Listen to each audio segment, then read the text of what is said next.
بسم الله الرحمن الرحيم السلام عليكم ورحمة الله وبركاته wargeys ka soo baxa dalka Mareykanka ee lagu magacaabo New York Times wuxuu soo qoray warbixin dheer oo kaga hadlayo arrimaha Soomaaliya iyo loolanka wadamada gacanka Carabta warbixinta lagu soo daabacay wargeyska New York Times wuxuu xiriiriyay dalka Qatar iyo dhacdooyinka dhacay muddooyinkii ugu dambeysay magaalada Boosaaso iyagoo oo sheegay in uu jiro cod laga duubay safiirka Qatar iyo nin ganacsada oo dalkaasi Qatar u dhashay iyagoo iska wareysanaya dhacdooyinkii ka dhacay magaalada Boosaaso bishii May ee ka soo gudubnay waxa kale oo iyadana jirta warbixin dheer oo lagu soo qoray wargeyska New York Times bishii 6aad ee ka soo gudubnay warbixintaas oo iyadana ka sheekeynaysa dalka Imaaraadka kuna tilmaantay Mohammed bin Zayed inuu yahay ninka Carabta ugu awoodda badan gaar ahaan wadamada gacanka saameyn weyn ku leh dalka Mareykanka iyo ku leh dalka Soomaaliya iyo wadamada kale ee Carbeed ee iyagana dhacdooyinku ay hadda ka socdaan ama dagaalada sokeeye sida Liibiya, Yemen iyo wadankaasi Suuriya waxa kale oo isna jira barnaamij dhawaan laga sii daayay Al Jazeera barnaamijka lagu magacaabo ما خفي أعظم برنامجkaas oo warbixino fara badan oo xasaasi ah lagu sheegay gaar ahaan warbixino khuseeya dalka Bahrain iyo Saudi Arabia oo la sheegay in ay adeegsadaan ururka Al-Qaacida markay doonayaan in ay arrimo badan fuliyaan gaar ahaan dalka Iran sida ay la socono wadamada gacanka loolan qadhaadh ayaa ka dhaxeeya gaar ahaan wadanka Saudi Arabia Imaaraadka iyo Bahrain oo dhinac ah Masarna ay dhinac la tahay iyo wadanka Qatar oo isagana garabsanaya Iran iyo Turkiga laba sano ka horna wadanka Qatar waxa lagu soo rogay cunaqabatayn ay dalalkaasi saareen markii ay Qatar fulin weyday siyaasadaha wadamadaasi ay ka rabeen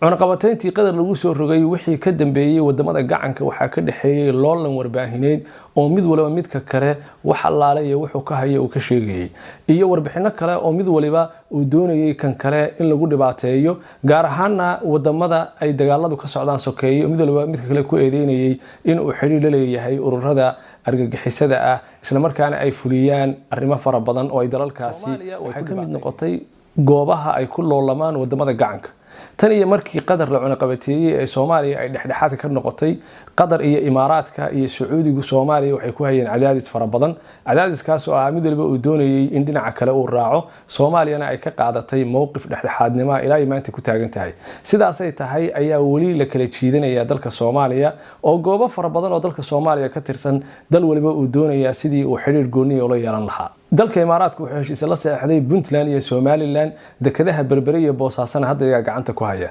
sidaas ay tahay Qatar waxay xiriir xoog la leedahay dawladda federaalkana waxay ka caawisaa arrimo fara badan arrimahaas oo dhan waxay tilmaamayaan in wali loolankii uu halkiisii taagan yahay wadamada gacanka sida muuqata loolankoodii in uu ka sii daro ma ahana kama soo rayn waxaana taa daliil u ah warbaahinta ay wali isu adeegsanayaan gaar ahaan warbaahinta reer galbeedka iyo warbaahinta iyagu leeyihiin oo dal waliba dalka kale warbaahintiisa uu adeegsado warbixintii lagu qoray wargeyska New York Times bishii 6aad ee laga hadlayay Mohammed bin Zayed ee lagu tilmaamay inuu yahay ninka ugu awoodda badan bariga dhexe gaar ahaan wadamada Carbeed waxay tilmaamtay in Mohammed bin Zayed uu ku bixiyay lacag gaaraysa $20 milyan sidii isaga sumcadiisa kor loogu qaadi lahaa dalalka ay iska soo horjeedaan warbixino dhaleecayn ah looga qori lahaa oo dhibaato ku ah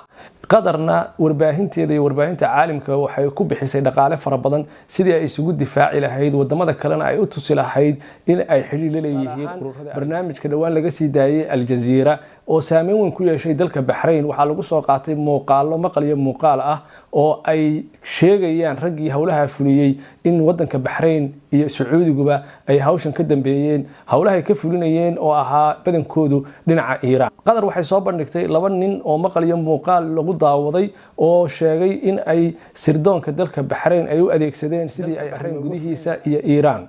warbixintii Bahrain iyo Sacuudiga eedeysay ee Al Jazeera laga sii daayay waxay Bahrain ku abuurtay xaalad waxayna keentay in qoysaskii ay ka soo jeedeen raggii codadka iska duubay ee Al Jazeera laga sii daayay ay soo saaraan qoraallo ay ku tilmaamayaan in raggaasi aanay ka tirsanayn qoyska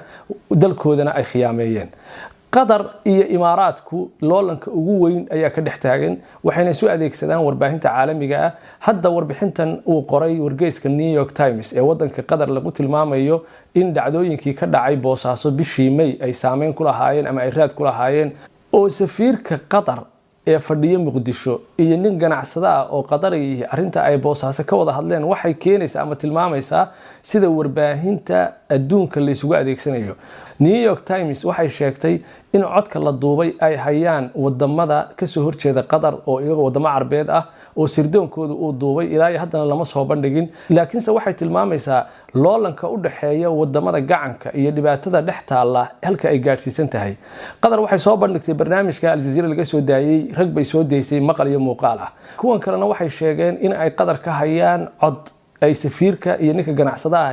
ay isku weydaarsanayeen xaaladda ka jirta magaalada Boosaaso ee wadanka Soomaaliya iyo wixii ka dhacay bishii May.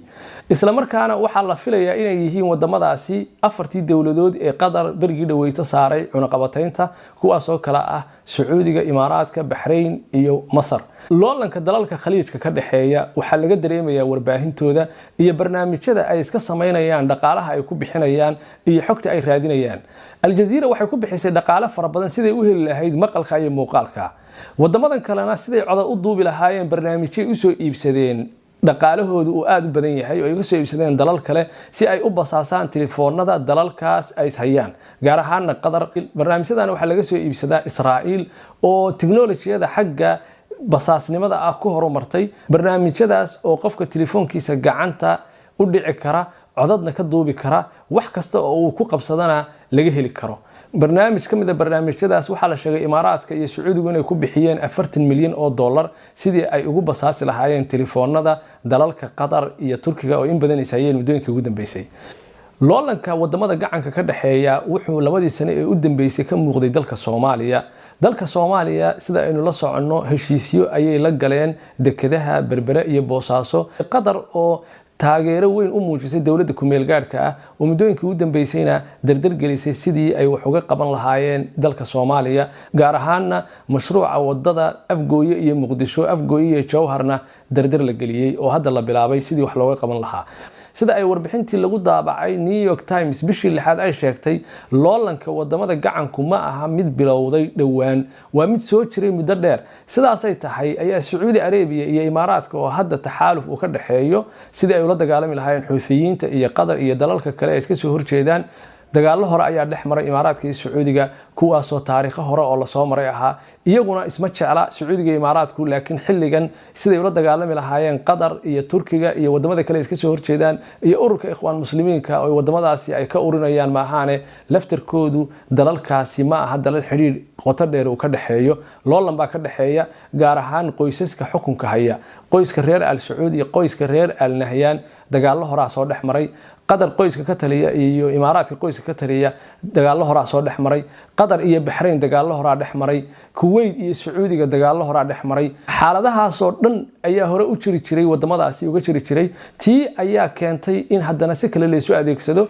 Qatar iyo Sacuudiga dagaallada dhex maray oo xuduudda 94kii dad bay iskaga laayeen, waxayna isku hayeen dhul bay isku hayeen. Sacuudiga iyo Imaaraadku dhul bay isku hayaan. dhammaantood wadamada gacanka oo dhan dagaallo hoose ayaa ka jira iyo qoysaska xukunka haya. shaariqo iyo Dubai ayaa loolan ka dhaxeeya oo dhul isku haya marka si kale loo eego. haddana waxay gaadhay wadamada gacanka loolankoodii inuu soo gaaro oo Soomaaliya soo gaaro oo laga arkayo durtaba siyaasadda Soomaaliya sida ay u kala qaybsan tahay oo maamulada Soomaaliya iyo dawladda federaalku sida ay soo hayaan ay saameyn ku leeyihiin wadamada gacanku. arrimaha hadda jira kuwa istaagaya maaha inta Qatar iyo Sacuudiga iyo Imaaraadku ay hayaan dhaqaale fara badan ay soo hayaan, wadamadana ay soo kala jiidanayaan. waxaana dhici doonta muddo dhow in xaaladdu maalinba maalinta ka dambaysa ay ka sii korodho oo hadda waxay maraysaa in qoraal la iska qoro oo telefoonada la iska dhageysto oo barnaamijyo la iska diyaariyo. dhawaan waxay tagi kartaa in xabadda la isu adeegsado. sidaas ay tahay ayaan xaaladda bariga dhexe ahayn mid degan. Sacuudi Arabia hadda waxaa ku soo socda ciidamo Mareykan oo doonaya inay degaan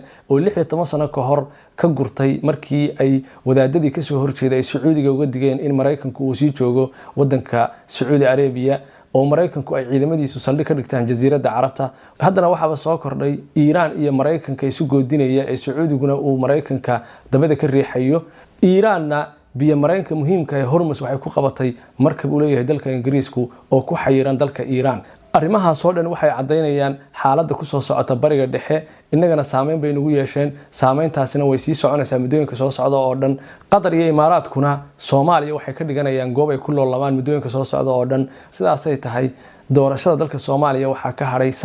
sanadka wixii ka dambeeya waxaa bilaabmi kara haddana loolan u dhaxeeya Qatar iyo Imaaraadka sidii ay ugu kala dheerayn lahaayeen xukunka dalka Soomaaliya. intaas ayaan ku soo gabagabeynayaa. Assalaamu calaykum wa rahmatullaahi wa barakaatuh.